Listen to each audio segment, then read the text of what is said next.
Hi, this is Kim from Made by Mommy. I'm sure that many of you saw the terrible images of what happened in Paris yesterday, and I thought that some of you may be looking for a small way that you can help. You have my permission to recreate this design and to sell it to support any charities that will help the people of Paris and the families of the victims.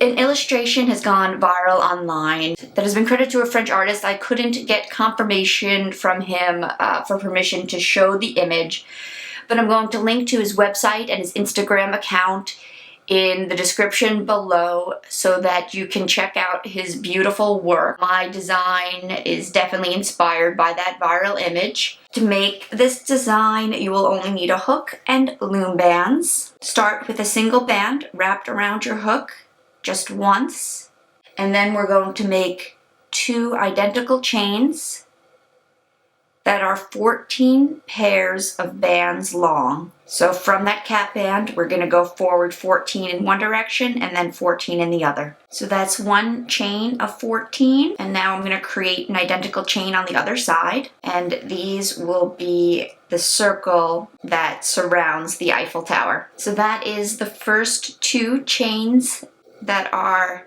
2 rubber bands each for 14 positions.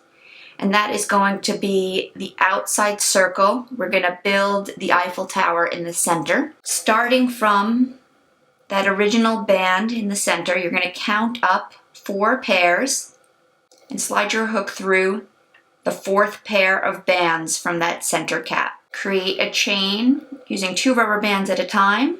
That's 2 long. And then when you add your 3rd pair of bands, in the center, we're going to place 3 loom bands loose, like that. And that's going to be what connects across the tower shape. Then from this position, we're going to add 2 more pairs of bands.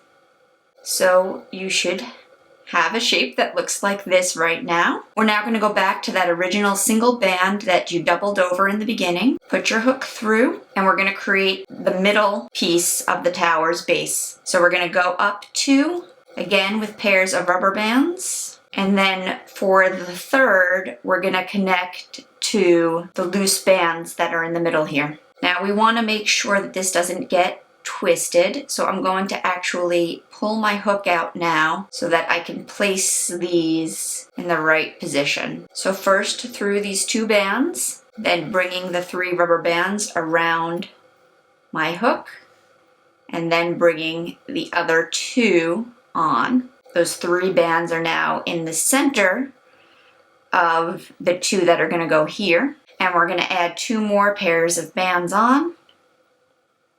We have the 2 outside circles, this side of the base and the center of the base, and we need to create 1 more side that will connect to these 3 bands. Count up to the 4th pair of bands from the original. I want to make sure I put them through the same way I did on the other side. 1, 2, 3, 4. There it is. So we're going to put our 2 pairs of rubber bands. 1, 2.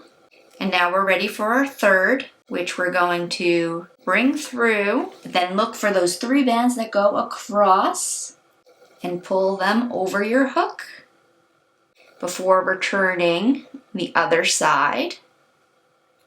And then we're going to add 2 more pairs of rubber bands. So it's like that.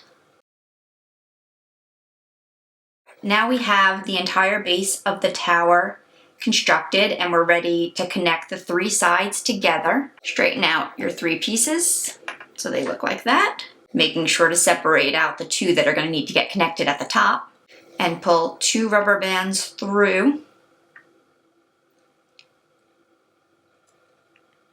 all of those loops. And we're now going to create the top of the tower. So now I have all 3 pieces constructed, and I'm just going to lay them out to make sure that they are straight and not twisted. So once I've laid that out and untwisted the chains, I'm going to put my hook back through, starting from one side, catching the middle, and then the other side, making sure to get through both loops on both sides. And so now we're ready to connect these together using 2 bands. And then we're going to put another 2 bands to represent the tip of the Eiffel Tower extending beyond the circle, and 1 more to hold the charm together, creating a slip knot by pulling this side of the loop through the center of that side. And then you'll want to just tug the bands a little bit to get them into the perfect positions. Thanks for watching. I hope you found this tutorial useful and that you find your own ways to help the people of Paris. Thanks again for watching, and I look forward to the chance to loom with you again soon. Bye-bye.